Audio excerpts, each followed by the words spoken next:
উপভোক্তা তালিকায় নাম থাকলেও বাড়ি তৈরির টাকা পাননি কুলিগ্রাম পঞ্চায়েতের শিমুলিয়া গ্রামের ফিরোজা বিবি। দুই চোখ অন্ধ ছেলেকে নিয়ে ভাঙা মাটির বাড়িতে থাকেন ফিরোজা বিবি। দুই চোখ অন্ধ ছেলে কোনো রকমে সংসার চালায়। অন্ধ ছেলে শিমুলিয়া গ্রামে মসজিদের পাশে ছোট্ট একটি ঘুমটি আছে। ইসমাইল শেখের দুই চোখে অন্ধ হলেও সাংসারিক দায়িত্ব যে তার কাঁধে প্রতিদিন নিয়মিত ঘুমটা খুলে রাখে। সেখানে পাড়ার বাচ্চারা চকলেট, বিস্কুট, কুরকুরে, বাদাম ইসমাইলের ঘুমটি থেকে কেনেন, আর তাতেই কোনো রকমে মা ছেলের চলে। কোনোদিন আধপেটা খেয়ে থাকে, কোনোদিন না খেয়েও থাকে তারা বলে জানিয়েছে। যে বাড়িটিতে থাকেন অন্ধ ছেলেকে নিয়ে, বসত বাড়ির দেওয়াল পড়ে গিয়েছে আগে। অস্থায়ী খড়ের চালা বানিয়ে কোনো ক্রমে বসবাস করেন কুলি পঞ্চায়েতের শিমুলিয়া গ্রামের ফিরোজা বিবি আর তার অন্ধ ছেলে ইসমাইল শেখ। কিন্তু যেভাবে বৃষ্টিতে তাতে ওই চালা ঘরটি কতদিন আস্ত থাকে তা নিয়েই দুশ্চিন্তা। সরকারি আবাস যোজনার প্রধানমন্ত্রী আবাস প্লাস প্রাপক তালিকায় নাম থাকা সত্ত্বেও তাদের বাস করতে হচ্ছে ভাঙা মাটির বাড়িতে। তালিকায় নাম থাকলেও টাকা না মেলায় সম্ভব হয়নি বলে জানাচ্ছেন ফিরোজা বিবি। বললেন, অন্ধ ছেলেকে নিয়ে আমি এই ভাঙা ঘরের মধ্যেই থাকি। একটাই ঘর, থাকা, খাওয়ার, রান্না একটাই ঘর। বৃষ্টি এলে জলে ভর্তি হয়ে যায় ঘরটা। মা আর ছেলে রাতের অন্ধকারে আমরা দাঁড়িয়ে থাকি। আমাদের কষ্টের কথা অনেক নেতা মেম্বারদের জানিয়েছে, কিন্তু আমরা গরিব বলে কেউ আমাদের কথা কর্ণপাত করেনি বলেও জানায় ফিরোজা বিবি। বড়ুয়া ব্লকের চেয়ারম্যান সুলতানা খাতুন সংবাদ মাধ্যমকে জানায় যে আবাস যোজনায় নাম আছে। কেন্দ্রীয় বিজেপি সরকার এরকম অনেক গরিব মানুষের আবাস যোজনার টাকা আটকে দিচ্ছে। আমি স্পেশাল কোটায় নাম পাঠিয়েছি, ভিডিও সাহেবকে বিষয়টা জানিয়েছে। আমি চেষ্টা করছি খুব দ্রুত আবাস যোজনার ঘর ওনারা পাবেন। ফিরোজা বিবি এবং তার অন্ধ ছেলে ইসমাইল শেখ কি বলল শুনুন। দেখছেন তো আমার ঘরের অবস্থা, তাহলে সরকার থেকে আমি তো কিছু দেওয়া দরকার। আমার ধরুন ঘরে জল পানি পড়ছে, ঘরের কি অবস্থা। ওই একটা অন্ধ ছেলে আছে নিয়ে আমার কি অসুবিধা হচ্ছে। ঘরে জল এলে পরে আমি ঘরে থাকতে পারি না, দূর দূর করে জল পড়ে ঘরে।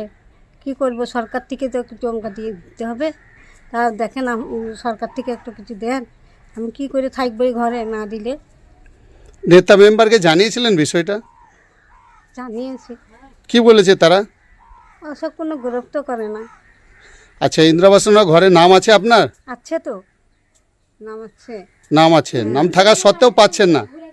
ঘুরে গেল, দিল না যে নাম, আচ্ছা, অন্য জনাকে দিয়ে দিল। এসছিল নাম, তাও অন্য জনাকে কেমন তার কেমন সব অন্য জনাকে দিয়ে দিল আমাদের ঘরের নাম। তা আমি তো ঘরও পেলাম না, ঘরও পেছি না। আর এই জল পড়ছে, দেখছেন কী অবস্থা। তো সরকার থেকে তো আমাকে কিছু করা উচিত। দেখেন একটা অন্ধ ছেলে আছে আমার, আমি কি করে টিকবো এই ঘরে। ঘর নেই, ঘর দেওয়ার, ভাঙা ঘর দেওয়ার। তা সরকারকে এটা তো করে দিতে হবে, একটা ঘর দেওয়ার ব্যবস্থা। তেমন তো ঘর দেওয়ার নেই, দেখতেই তো পেয়েছেন ভাঙা ঘর দেওয়ার বাস করছে। আমার তো ঘর তো এসেছিলো, আমার তো ঘর এসে তো আমি ঘর পেলাম না। আমার ইনকোয়ারি হয়েছিল, ইনকোয়ারি হয়ে আমি ঘর পেলাম না। সরকার থেকে আমার ঘর এসেছিলো, আমি ইনকোয়ারি করে গেল, দুবার ইনকোয়ারি করে গেল পার্টির লোকে, আমি তো সে ঘর পেলাম না। ওরা বলছে যে যে ওদের বাড়িটা যেটা দেখে এলাম দিদি আমরা, সে বাড়িটা কিন্তু বাসস্থানে অযোগ্য। বৃষ্টি এলে তিনারা কিন্তু ওই ঘরের মধ্যে বাসস্থান করতে পারে না, বা রান্না, ঘরে থাকা, শোয়া একটাই ঘর ওদের। খুব দারিদ্র ফ্যামিলি এবং দুই চোখ অন্ধ।